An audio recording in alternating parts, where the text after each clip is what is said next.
Assalamualaikum warahmatullahi wabarakatuh.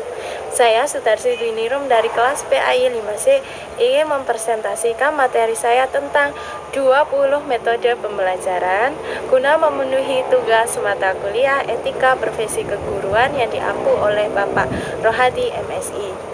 Langsung saja kita masuk ke 20 materi pembelajaran, yaitu dengan mengaplikasikan metode pengajaran. Yang pertama yaitu menggunakan metode ceramah. Metode ceramah adalah metode pengajaran yang disampaikan dengan bercerita atau berceramah kepada siswa secara lisan. Yang kedua, kita menggunakan metode diskusi.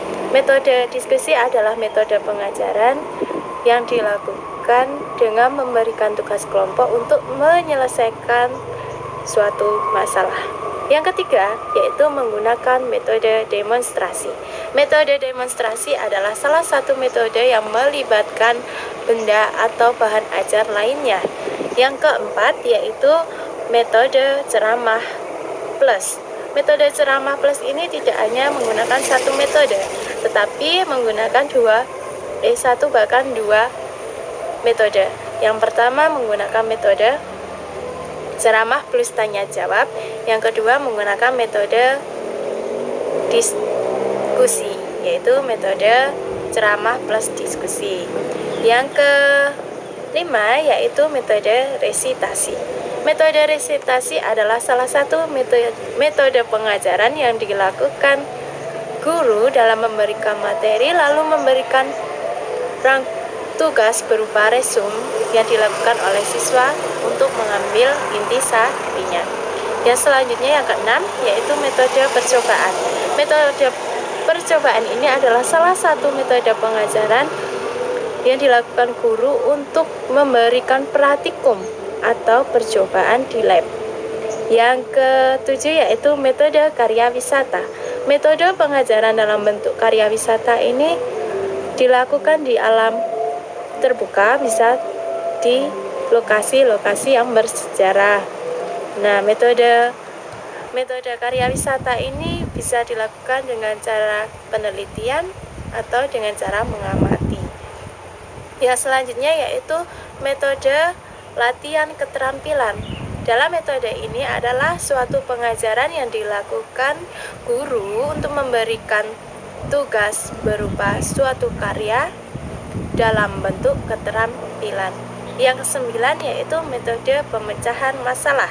Metode pemecahan masalah atau project based learning adalah salah satu metode pengajaran untuk menyelesaikan suatu masalah, yaitu guru memberikan pengajaran kepada siswanya melalui belajar kelompok dan menyelesaikannya secara bersama-sama. Yang ke-10 yaitu metode perancangan. Metode perancangan adalah suatu metode pengajaran yang merangsang siswa agar mampu mengikuti materi yang disampaikan oleh guru. Yang selanjutnya yaitu metode discovery. Metode ini adalah salah satu metode yang dilakukan untuk pengajaran menjadi pembelajaran yang menarik agar siswa dapat berpikir kritis. Yang selanjutnya yaitu metode inquiry.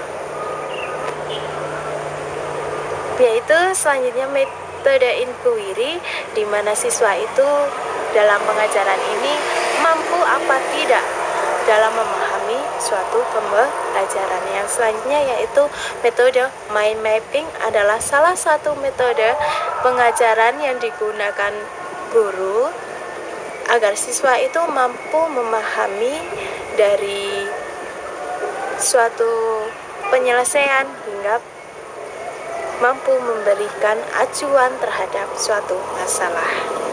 Yang selanjutnya yaitu berbagi peran, yaitu metode pembelajaran yang dilakukan dengan cara bermain peran atau drama agar pembelajaran itu terlihat nyata dan menarik.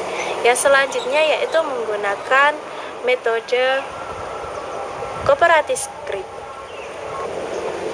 Metode ini di mana siswa dapat memahami salah satu makna atau intisari yang diperoleh dalam pengajaran. Yang ke-16 yaitu dengan metode debat. Debat merupakan salah satu sistem pengajaran berupa mengadu argumentasi guna untuk menyelesaikan suatu permasalahan. Yang ke-17 yaitu metode mengajar beregu. Metode belajar beregu adalah pengajaran di mana guru membentuk siswa dalam tim atau kelompok guna untuk melakukan suatu pembelajaran agar terjadinya penyelesaian masalah. Yang selanjutnya yaitu metode mengajar sesama teman. Nah, dalam kasus ini adalah salah satu pengajaran yang dilakukan oleh banyak orang, oleh banyak kelompok ya, salah satunya oleh banyak kelompok, lalu dipresentasikan guna mengajar teman-temannya dan saling berinteraksi agar terjadi suatu proses penyelesaian kasus tersebut. Yang ke-19 yaitu metode bagian. Metode bagian ini adalah salah satu pengajaran di mana siswa dapat mampu mengingat penggalan ayat untuk menyambung ayat-ayat yang akan dihafalkan. Contohnya per ayat itu disesuaikan per bagiannya.